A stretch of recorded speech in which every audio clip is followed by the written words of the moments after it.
Good morning. So what I always do when I first start cooking is clean the stove. I don't like to do it immediately after because I risk burning the sponge and a bunch of other problems. So I always do it before the next meal.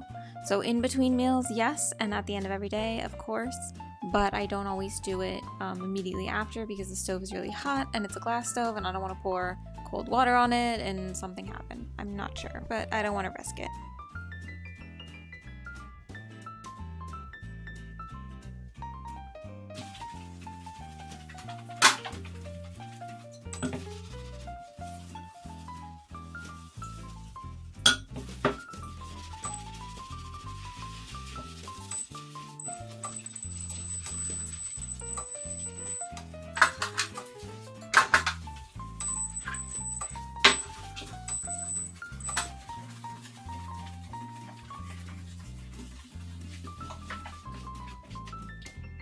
Okay, so here I'm just finishing cleaning it off and making sure that it's super clean because I don't like to have food on anything that might contain bacteria.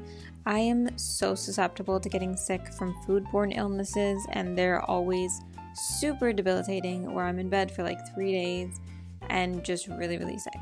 So I try to keep my kitchen as clean as possible when I'm prepping food. Of course, this is kind of standard practice, and I feel like everyone should be doing this anyway, not just if you have problems with your stomach, but I do, so I take extra precaution.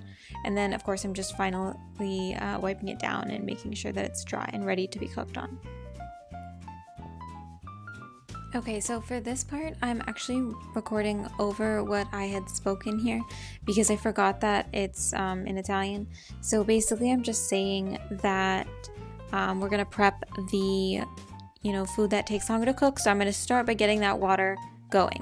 Then it's a big water pot, so I gotta fill it. And then I'm putting the sausage on to brown, and I'm gonna go get the big water pot after it's done filling because it takes kind of a long time. And then I'm putting that on to start boiling. Again, that takes a really long time to heat up. And now I'm going to prep the potatoes by just, cutting them. I tried to use the slicer thing, but it was not working out. And it was actually harder than it was going to be to cook or to cut. So now here I'm just like flipping the sausage and making sure that that doesn't burn on any side. And I'm kind of breaking it up with the fork because I do think it's easier to break up as it cooks. And I don't like to cut things a lot. I have a tendency to cut my fingers, and I didn't want to cut a finger off. That would not be so great in the soup. So that I'm just prepping the potatoes to throw into the pot.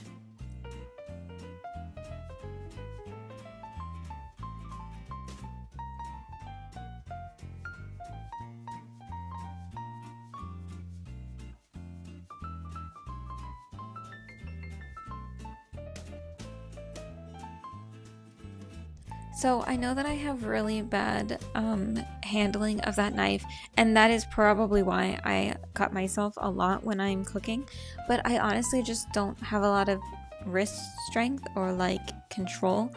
So if you guys have any suggestions for how to cut things easier and safer while you have reduced strength in your wrist, I would really appreciate that. That's why I use the little chopper thing, because I just kind of push it down. Oh, and don't forget to keep turning that sausage so that it doesn't brown. And that's why I open the window, because it can get really steamy in there and really, I had a lot of spices to the things. And so it gets kind of, spicy, if you just sprayed mace in my kitchen. It's not that bad, but sometimes it can get that bad.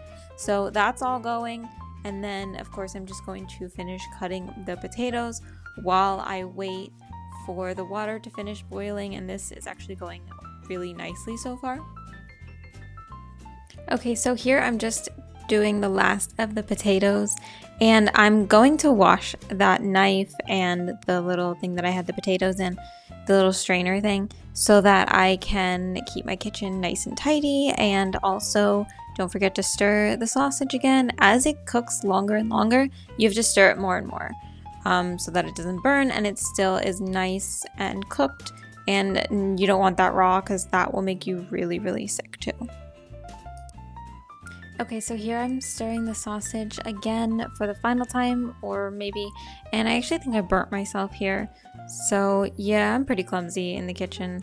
I don't even know how I did that, but whatever. So I'm trying to finish getting that going, and then it's about time to put the potatoes in. The water is boiling pretty much fully now at this point.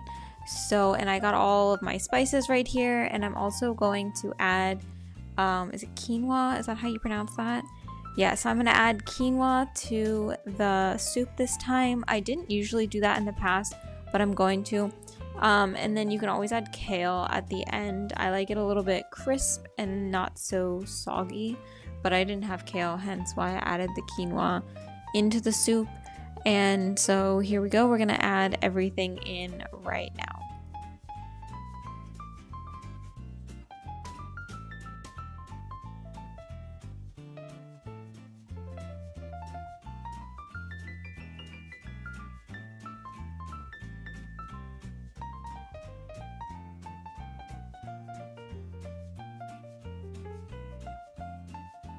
Okay, so now that I've got everything in without burning myself with the hot water, thank God, I'm just washing that dish off and putting it away. And then I'm gonna go ahead and get prepped to put in all of the spices and the quinoa and the sausage. Okay, so I've added all the spices and everything. Now I've got myself a bowl and I top it with burrata. Like I said, you can also add the kale. I just didn't have any, and so I used the burrata, and it's really delicious like this.